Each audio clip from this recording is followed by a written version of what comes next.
some countries, sport is like the national pastime. That's But in true. the Philippines, some might say that pageantry is the pastime. That's true. You know what? In the Philippines, we have pageants all over the places. Yes, we have pageants in the barangay, in school, national, local. That's why we really love Miss Universe. It's like it's giving pride and putting the Philippines back on the pedestal. That's why there's an added pressure as a candidate coming from a pageant-loving country. But it's a good pressure. I always look up to our former Miss Universe Philippines. They really did well in the competition. And now this is my time to show who I am, to offer what Rabiya can show to the rest of the universe. So I'm very happy, and at the same time, I'm excited to make all my kababayans proud, and hopefully I do. Why do you think it is that the Philippines love pageants? They have appreciation for beauty. We do love pageant because we used to think that we wanted to be included in the world.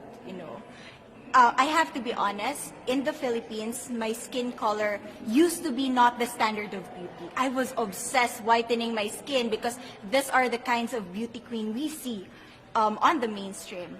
But things were different now.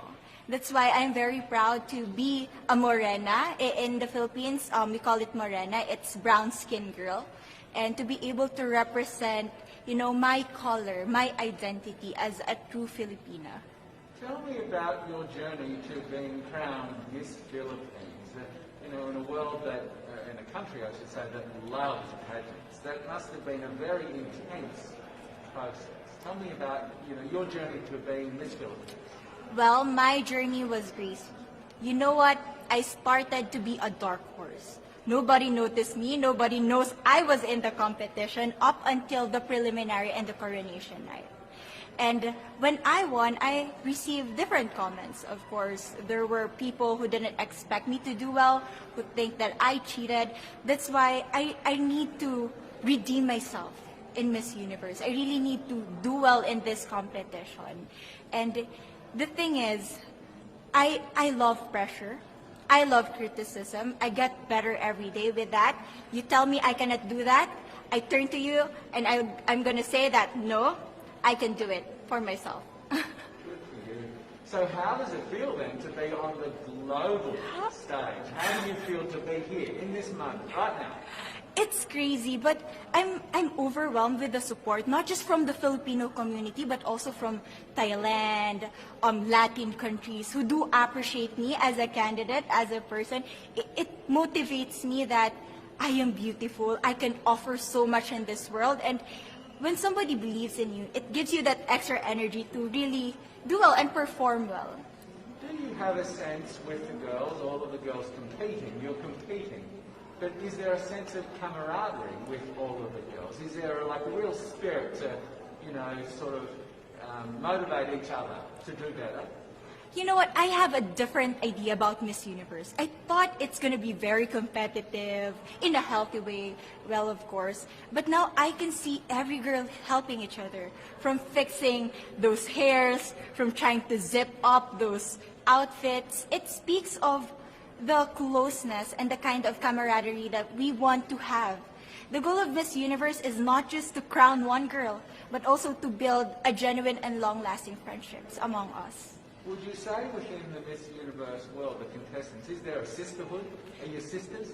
There is sisterhood. I can say I was able to talk to different representatives from different backgrounds, different cultures. And despite our differences, there's so much to be highlighted in what binds us together. And that is because we want to empower women. We want to have our advocacies. We want to speak for the things that we love. And that's a celebration of women and the beauty that we have. So coming out of this week, obviously you would love to be crowned Miss Universe. Of course. And that would be wonderful, of course, for any of you. But what else will you take out of this week? What do you think you'll feel at the end of this week, regardless of the result? How will you be a different person? It's the growth and the development that I was able to have during preparing for this dream. I will be honest, there was a moment that I lost my identity. because I was put under pressure. I was in that position in which I feel like I'm not good enough. I'm not a good representative of my country, but I was able to bounce back stronger. And if I was able to do that for Miss Universe, I will be able to do that in life. That is my greatest takeaway from Miss Universe. Okay, so the Philippines have a huge amount of fans. Yes. I want you to give us a little bit of a message to the fans here and at home. But send a message. What would you say to all the fans in the Philippines? To all my fans from the Philippines and from all over the world, maraming salamat po. Thank you so much for loving me and for believing in me. It means a lot to somebody who is so naive in this industry, who has no idea how to become a beauty queen on the first day of my journey. But because of your love and support, I was able to be the woman that I am today. And regardless of the result, I may or I may not win the crown, but one thing is for sure, I'm gonna make you all proud. What's up mga kaibigan? Kung di ka pa subscriber na aking YouTube channel, ano pang hinihintay mo? Mag-subscribe ka na.